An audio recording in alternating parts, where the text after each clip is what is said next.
नमस्कार, आप देख रहे हैं मनी लाइन का वीकेंड स्पेशल शो कंपनी नामा और इस खास शो में मैं संदीप ग्रोवर आपका बहुत बहुत स्वागत करता हूं। कंपनी नामा में हम आपको बीते कारोबारी हफ्ते यानी सोमवार से शुक्रवार की कॉर्पोरेट और स्टार्टअप जगत की बड़ी खबरों के बारे में बताते हैं। साथ ही ऐसी खबरों पर भी फोकस करते हैं जिनमें कोई ना कोई विवाद जुड़ा हुआ है। हमारा खास सेगमेंट है ऑन द रडार, इसके जरिए हम आपको ये खबरें भी बताते हैं। सबसे पहले शुरुआत करते हैं इस शो की कॉर्पोरेट से जुड़ी हुई इस हफ्ते की तमाम बड़ी सुर्खियों के साथ।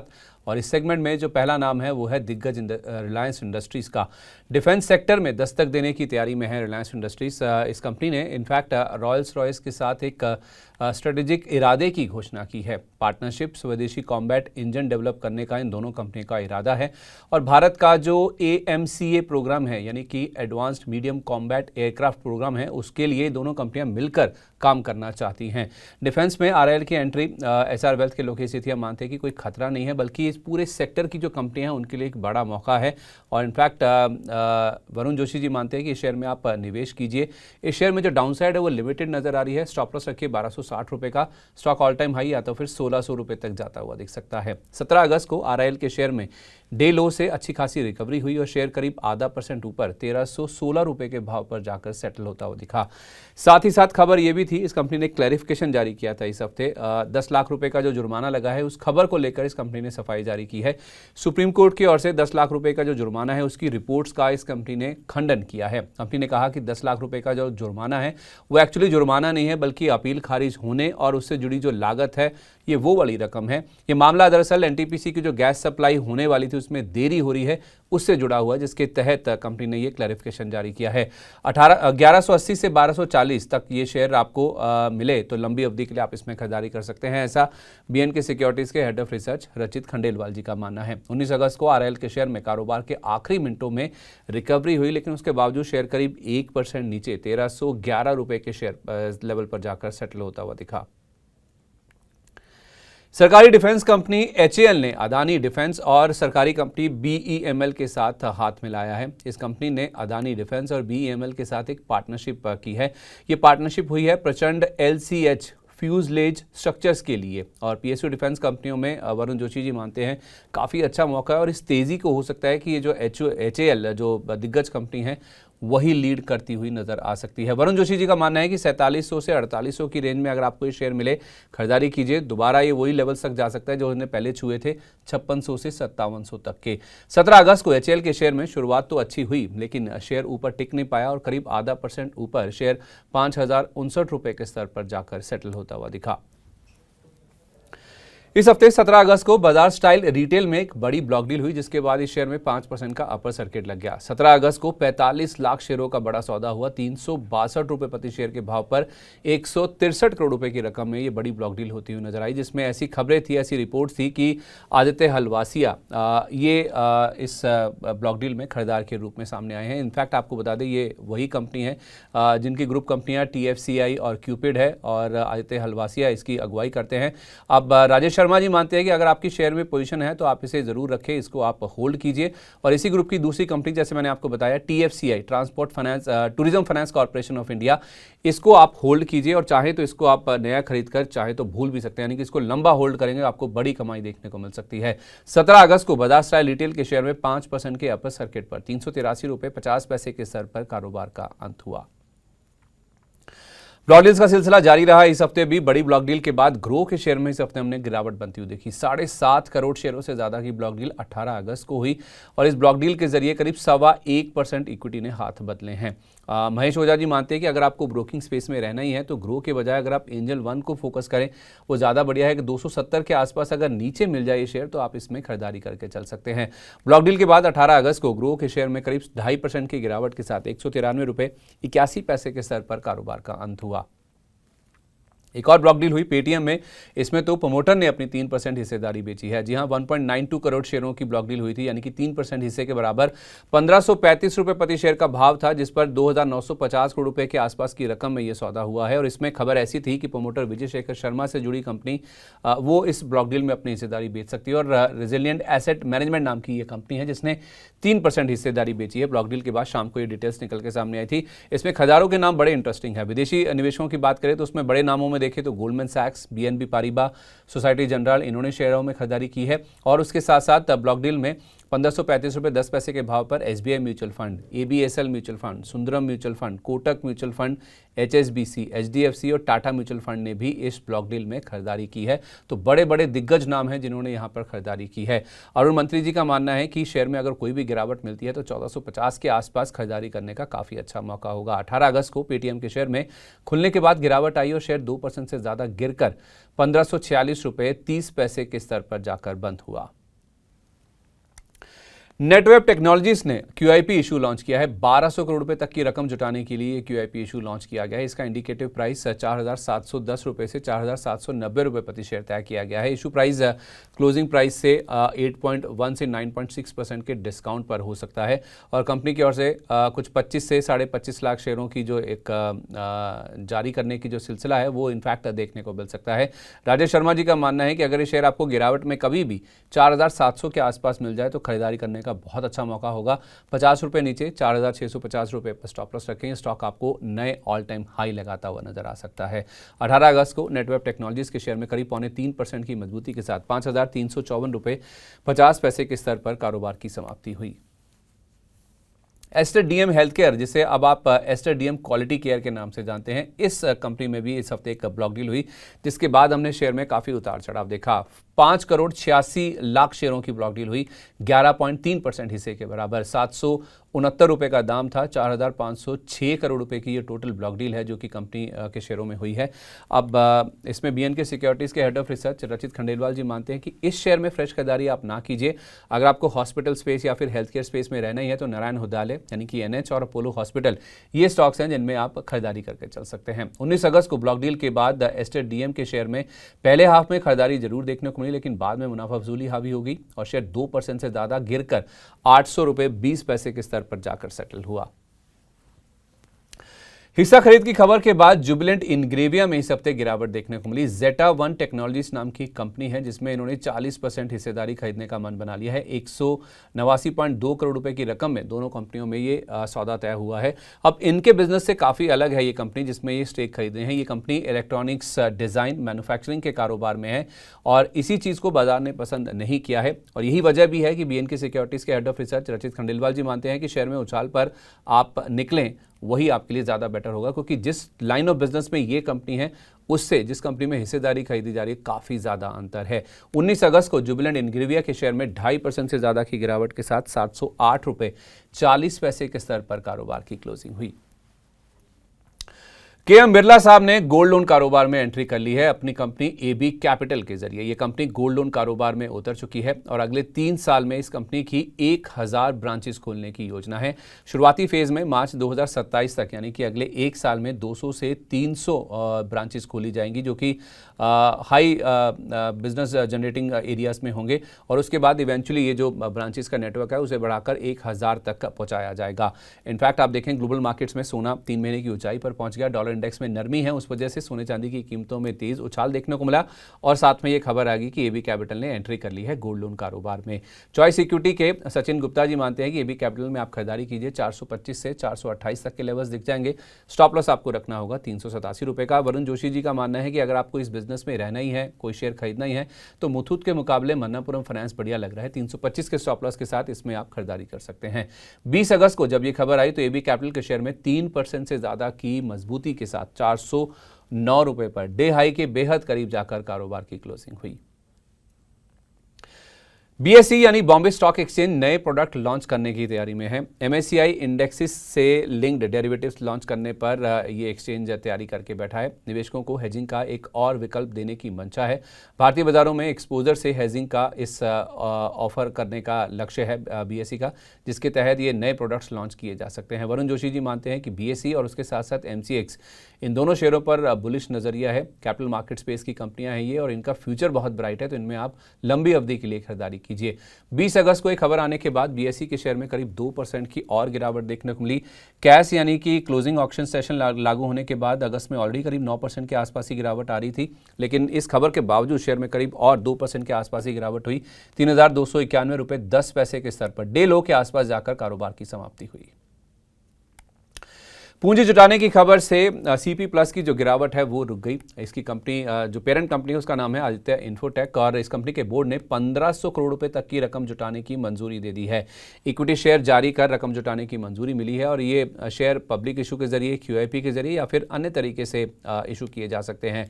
3450 से 3460 इसके ऊपर अगर क्लोजिंग हो जाती है तो उसके बाद आप खरीदारी कीजिए, ऐसा चॉइस इक्विटी के सचिन गुप्ता जी का मानना है। 20 अगस्त को आदित्य इन्फोटेक के शेयर में 5% के अपर सर्किट पर 3468 रुपए 60 पैसे के स्तर पर कारोबार का अंत हुआ।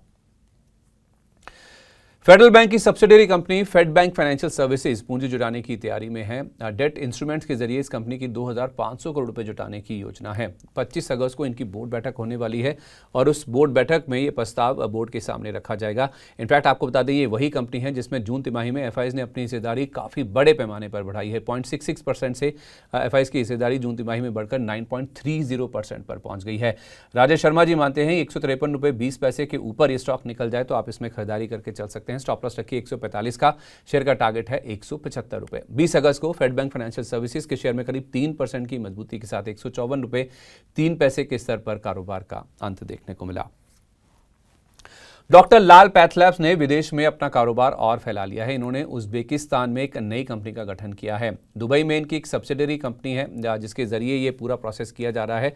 डॉक्टर लाल पैथलैब्स इंडोमेड LLC के नाम से एक नई कंपनी बनाई जा रही है और इनकी जो दुबई की सब्सिडरी है डॉक्टर लाल पैथलैब्स FZCO, इसने इस सब्सिडरी कंपनी का गठन किया है और ये दुबई की कंपनी जो नई कंपनी बनाई जा रही है उसका 70% हिस्सा सब्सक्राइब करती हुई भी नजर आएगी। राजेश शर्मा जी मानते हैं कि 1790 रुपए का ट्रेलिंग स्टॉप लॉस लगाकर आप इसमें बने रहे। ट्रेलिंग मतलब जैसे जैसे शेयर ऊपर जाते जाए आप अपना स्टॉप लॉस भी ऊपर की तरफ रिवाइज करते हुए चलिए। 2000 का लेवल पार होगा फिर इस शेयर में बड़ी तेजी देखने को मिल सकती है। 20 अगस्त को डॉक्टर लाल पैथलैब्स के शेयर में उतार चढ़ाव के बीच एकदम सपाट क्लोजिंग हुई 1890 रुपए के स्तर के आसपास। चलिए अब आपको बताते हैं प्राइमरी मार्केट से जुड़ी हुई खबरें। इस हफ्ते अगर आप देखेंगे तो शेयर बाजार में 5 नई कंपनियों ने दस्तक दी है। पहला नाम है मोल बायो डायग्नोस्टिक्स का, जिसकी लिस्टिंग दमदार रही है।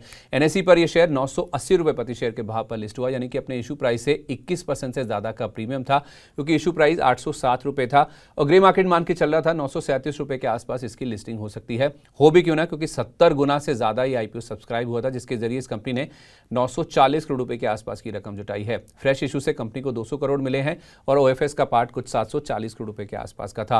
अलग अलग एनालिस्ट की अलग अलग राय थी। SR वेल्थ के लोकेश सेठिया मानते हैं कि लिस्टिंग गेन के लिए लिया है तो आप इसको बुक करके चल सकते हैं। 17 अगस्त को मोल बायो डायग्नोस्टिक्स के शेयर ने 1205 रुपए का इंट्राडे हाई छुआ और इशू प्राइस से करीब 36% ऊपर 1183 रुपए 10 पैसे के स्तर पर इसमें हमने हाई बनता हुआ दिखा और 1041 रुपए 70 पैसे के स्तर पर कारोबार की क्लोजिंग हुई। दूसरा नाम है धूत ट्रांसमिशन का। इसकी लिस्टिंग तो बेहद शानदार रही। NSE पर यह शेयर 1200 रुपए के दाम पर लिस्ट हुआ, जो कि 38% के आसपास का प्रीमियम था। इशू प्राइस था 871 रुपए का। ग्रे मार्केट मान रहा था 1131 रुपए के आसपास लिस्टिंग होगी, लेकिन उससे भी कहीं बेटर इसका जो क्लोजिंग ओपनिंग प्राइस निकल के सामने आया। 74 गुना से ज्यादा ये IPO सब्सक्राइब हुआ था, जिसके जरिए इस कंपनी ने 3000 करोड़ रुपए से ज्यादा की रकम जुटाई है। 1400 करोड़ रुपए का फ्रेश इशू था और करीब 1700 करोड़ रुपए के आसपास की रकम OFS के जरिए मौजूदा निवेशकों के पास पहुंची है। शेयर को पोर्टफोलियो में रख सकते हैं, ऐसा महेश ओझा जी का मानना है और वो सही साबित हुआ भी, क्योंकि लिस्टिंग के बाद भी आप देखें तो इस कंपनी में जो रन है वो जारी रहा है और लिस्टिंग गेन के लिए लिया है तो लोकेश सेठिया जी मानते हैं कि आप इसको बुक कर सकते हैं। वरुण जोशी जी का मानना है आधा बुक कीजिए और बाकी आप इसमें चाहे तो होल्ड करके चल सकते हैं। 17 अगस्त को धूत ट्रांसमिशन के शेयर ने 1205 रुपए का इंट्राडे हाई छुआ और इशू प्राइस से करीब 36% ऊपर 1187 रुपए 5 पैसे के स्तर पर कारोबार का अंत हुआ और इस हफ्ते तो ये शेयर ऑलमोस्ट 1500 रुपए के आसपास तक पहुंच गया था। तीसरा नाम है मिल्की मिस्ट का। इसकी लिस्टिंग भी अनुमान से बेटर रही है। 165 रुपए के दाम पर स्टॉक का लिस्ट हुआ NSE पर, जो कि 18% के आसपास का प्रीमियम है। 140 रुपए का इशू प्राइस था। ग्रे मार्केट मान रहा था कि 158 रुपए के आसपास ये लिस्ट हो सकता है। 56 गुना से ज्यादा ये IPO सब्सक्राइब हुआ था, जिसके जरिए कंपनी ने 1550 करोड़ रुपए के आसपास की रकम जुटाई है। 1428 करोड़ रुपए फ्रेश इशू के जरिए कंपनी को मिले हैं और 125 करोड़ रुपए का OFS का पार्ट था। अरुण मंत्री जी मानते हैं कि शेयर को लंबी अवधि के लिए चाहें तो आप होल्ड करके चल सकते हैं। 165 रुपए का स्टॉप लॉस लगा के आप इसे होल्ड कीजिए। 200-220 के लेवल आ जाएंगे, ऐसा महेश ओझा जी का मानना था और ये लेवल इस हफ्ते आते हुए नजर आए भी हैं। 18 अगस्त को जिस दिन लिस्टिंग हुई उस दिन लिस्टिंग के बाद शेयर में 10% का अपर सर्किट लग गया था। इसने 181 रुपये 50 पैसे का हाई छुआ, 165 रुपये का लो छुआ और इशू प्राइस के मुकाबले देखें जो कि 140 रुपये था, उसके मुकाबले करीब 30% के आसपास के प्रीमियम पर जाकर ये शेयर बंद हुआ। चौथा नाम है शिप रॉकेट का। ये लिस्टिंग भी दमदार रही, निवेशकों का पैसा बना है। आज इस हफ्ते जो ज़्यादातर लिस्टिंग हुई है उसमें ये शेयर 131 रुपये के भाव पर लिस्ट हुआ, जो कि इशू प्राइस से 35% का प्रीमियम था। 97 रुपये का इशू प्राइस था। ग्रे मार्केट भी मान रहा था कि 134 रुपये के आसपास लिस्टिंग हो सकती है। ऑलमोस्ट 100 गुना के आसपास ये सब्सक्राइब हुआ था। 1617 करोड़ रुपए का इशू था, जो कि 885 करोड़ रुपए का फ्रेश इशू था और 732 करोड़ रुपए के आसपास की रकम ओएफएस के जरिए मौजूदा निवेशकों के पास पहुंची है। महेश ओझा जी का मानना है कि थोड़ा लिस्टिंग गेन बुक करें और बाकी आप चाहें तो इसको होल्ड भी करके चल सकते हैं। और पीएसडी कैपिटल के founder and CEO Pradeep Haldar ji का मानना था कि लिस्टिंग गेन के लिए लिया है तो इसको बुक कीजिए। अगर आप निवेशक हैं, होल्ड करना चाहते हैं तो आपके लिए जो स्टॉप लॉस का लेवल है वो 115 रुपये का है। इसके साथ साथ बीएनके सिक्योरिटीज का मानना है कि लिस्टिंग गेन के लिए लिया है तो आधा अभी बुक कीजिए और आधा 148-150 के आसपास आप चाहें तो बुक करके चल सकते हैं। 19 अगस्त को जिस दिन लिस्टिंग हुई उस दिन शिप रॉकेट के शेयर में इशू प्राइस से करीब 48% ऊपर 143 रुपये 45 पैसे के स्तर पर कारोबार की क्लोजिंग हुई। Last but not the least आखिरी नाम है बिहारी लाल इंजीनियरिंग का और जितना ये आखिर में आपको बता रहे हैं उतनी ही धमाकेदार इसकी लिस्टिंग भी रही है। क्यों ऐसा हम बोल रहे हैं? क्योंकि एनएसई पर ये शेयर 465 रुपये के दाम पर लिस्ट हुआ। 63% का प्रीमियम था जिस पर यह लिस्ट हुआ, क्योंकि इशू प्राइस केवल 285 रुपये का था और जीएमपी के हिसाब से देखें तो 418 रुपये के आसपास लिस्टिंग होनी थी, उससे भी अच्छी लिस्टिंग हुई। 108 गुना से ज़्यादा ये सब्सक्राइब हुआ था आईपीओ, जिसमें कुल 301.62 करोड़ रुपए के आसपास की रकम जुटाई गई है। फ्रेश इशू कम था 93 करोड़ रुपए का, लेकिन ओएफएस का पार्ट बड़ा था 209 करोड़ रुपए के आसपास का। पीएसडी कैपिटल का मानना है कि अगर आपने लिस्टिंग गेन के लिए लिया है तो ज़रूर इसमें बुक करके चल सकते हैं। 458 रुपये का स्टॉप लॉस लगाकर आप चाहें तो इसको होल्ड भी कर सकते हैं अगर आपका लंबी अवधि का नजरिया है। बीएनके सिक्योरिटीज़ का मानना है कि लिस्टिंग गेन के लिए लिया है तो आधा अभी बुक करिए, आधा 548 के आसपास आ जाए तो वहां पर आप चाहें तो बुक करके चल सकते हैं। 19 अगस्त को बिहारी लाल इंजीनियरिंग के शेयर में 285 रुपये के इशू प्राइस से 76% ऊपर 502 रुपये 20 पैसे के स्तर पर कारोबार की क्लोजिंग देखने को मिली। चलिए, ये थी कारोबारी हफ्ते की कॉर्पोरेट जगत से जुड़ी तमाम बड़ी सुर्खियां। अब आपको ले चलते हैं हम ऑन द रडार की तरफ। ये हमारा खास सेगमेंट है और इसमें हम आपको बताएंगे ऐसी खबरें जिसमें कॉर्पोरेट जगत की खबरें तो हैं लेकिन उनमें कोई ना कोई विवाद भी जुड़ा हुआ है। इस सूची में, इस सेगमेंट में पहला नाम है इंडसइंड बैंक का। आरबीआई का इंडसइंड बैंक पर इस हफ्ते डंडा चलता हुआ दिखा है। आरबीआई ने इस बैंक के ऊपर 59,20,000 रुपये की पेनल्टी लगाई है। रकम भले ही छोटी है लेकिन आरबीआई के जो दिशा निर्देश है उसका पालन इस बैंक ने नहीं किया है, जिस वजह से इनके ऊपर पेनल्टी लगाई गई है। क्यों पेनल्टी लगी है? पहली बात, डिपॉजिट पर ब्याज। दूसरा, स्टैंडर्ड एसेट्स के सिक्योरिटाइजेशन का ये मामला है जिसका इन्होंने पालन नहीं किया है, जिस वजह से इनके ऊपर पेनल्टी लगी है। राजेश शर्मा जी का मानना है कि शेयर अच्छा है, चार्ट पैटर्न्स मजबूत हैं। 960 रुपये का स्टॉप लॉस लगाकर अगर आपके पास शेयर है पहले से तो आप इसको होल्ड करके चल सकते हैं। 17 अगस्त को इंडसइंड बैंक के शेयर में डे लो से रिकवरी के बाद 1% की गिरावट के साथ 1010 रुपये 60 पैसे के स्तर पर कारोबार की समाप्ति देखने को मिली। टाटा ग्रुप एक ऐतिहासिक मोड़ पर आकर खड़ा हो गया है। इस हफ्ते टाटा सन्स की एजीएम थी 18 अगस्त को। ये निर्धारित एजीएम टल गई है, ऐसी रिपोर्ट्स थी और कोरम के अभाव में, यानी कि कोरम पूरा नहीं हो पाया, जिस वजह से टाटा सन्स की एजीएम टली है। और टाटा के इतिहास में देखें तो पहली बार ऐसा हुआ कि कोई बैठक निर्धारित थी और वो रद्द हुई है। 18 अगस्त को जब ये खबर आई, ऐसी न्यूज़ रिपोर्ट चल रही थी, उस दिन टाटा ग्रुप के शेयरों में अगर आप देखेंगे तो टाटा कैपिटल को छोड़ दीजिए, बाकी ज़्यादातर शेयरों में 2.25% तक की गिरावट के साथ हमने कारोबार की क्लोजिंग देखी। इसको लीड कर रहे थे टीएमपीवी और टीसीएस के शेयर। 19 अगस्त को इस खबर की पुष्टि हो गई थी और साथ ही साथ ये भी खबर चल रही थी कि एन चंद्रा साहब के इस्तीफे के बाद ग्रुप में लीडरशिप का संकट यानी कि क्राइसिस देखने को मिल रहा है।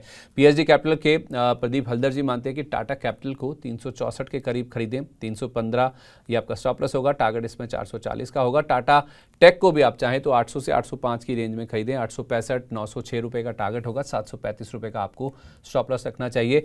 और बीएनके सिक्योरिटीज़ के रचित खंडेलवाल जी मानते हैं कि ये खबर जरूर बड़ी है, पैनिक भी देखने को मिला है, लेकिन टाटा के शेयरों में खरीदारी की आप जल्दबाजी ना कीजिए, धीरे धीरे आप इन शेयरों में खरीदारी कीजिए। स्पेसिफिकली टीएमपीवी यानी कि Tata Motors passenger vehicles, Tata Elxsi और टाटा कैपिटल, ये कुछ स्टॉक्स हैं जिनमें आप धीरे धीरे अपनी निवेश की पोजीशन बना के चल सकते हैं।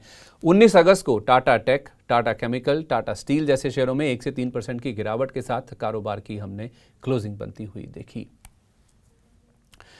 अगला नाम है हेक्सावेट टेक्नोलॉजीज का, जिसने इस हफ्ते जानकारी लीक होने की खबरों का खंडन किया है। कंपनी ने जो मीडिया रिपोर्ट्स के हवाले से खबरें चल रही थी उनका खंडन किया है। कंपनी ने कहा कि सिस्टम या कस्टमर एनवायरनमेंट में सेंध लगने का कोई भी रिलायबल सबूत नहीं मिला है। एक थ्रेट एक्टर का कुछ कर्मचारियों की जानकारी लीक होने का दावा था, जिसके ऊपर कंपनी ने इस हफ्ते एक क्लैरिफिकेशन जारी किया है। राजेश शर्मा जी का मानना है कि अगर आप IT स्पेस में रहना चाहते हैं तो हैप्पीएस्ट माइंड्स के चार्ट काफ़ी अच्छे लग रहे हैं। 450 460 इसके टारगेट है। अगर आप खरीदारी करें तो 365 रुपये का आपको स्टॉप लॉस रखना होगा। जहां तक E-क्लर्क्स की बात है तो इसमें अगर आप नई खरीदारी करना चाहते हैं तो 1970 रुपये का लेवल पार होने का आप वेट कीजिए, उसके बाद चाहें तो इसमें आप खरीदारी कर सकते हैं। रही बात हेक्सावेट टेक्नोलॉजीज की, तो 20 अगस्त को जब ये खबर आई तो उसके बाद शेयर में 0.25% की गिरावट के साथ एकदम डे लो के आसपास 544 रुपये 20 पैसे के स्तर पर कारोबार की समाप्ति देखने को मिली। चलिए, इसी के साथ हम भी समाप्ति की तरफ बढ़ते हैं इस एपिसोड में। आज के लिए बस इतना ही। खबरों के सिलसिले को हम यहीं पर विराम देते हैं, पर अगले शनिवार को आपसे फिर मुलाकात होगी इसी समय नई खबरों के साथ, चाहे वो कॉर्पोरेट जगत की हो, चाहे वो स्टार्टअप जगत की हो। तब तक आप जुड़े रहिए अब आप हमारे साथ, यानी कि मनी 9 के साथ। और विदा लेने से पहले एक ज़रूरी बात, अगर आपको हमारा इस हफ्ते का शो अच्छा लगा है, नीचे कमेंट बॉक्स में अपनी राय हमारे साथ जरूर शेयर करें और अपने दोस्तों को, सहयोगियों को, रिश्तेदारों को भी इस वीडियो का लिंक ज़रूर शेयर करें। आज के लिए बस इतना ही। मैं आपसे विदा ले रहा हूँ। नमस्कार, हैप्पी वीकेंड।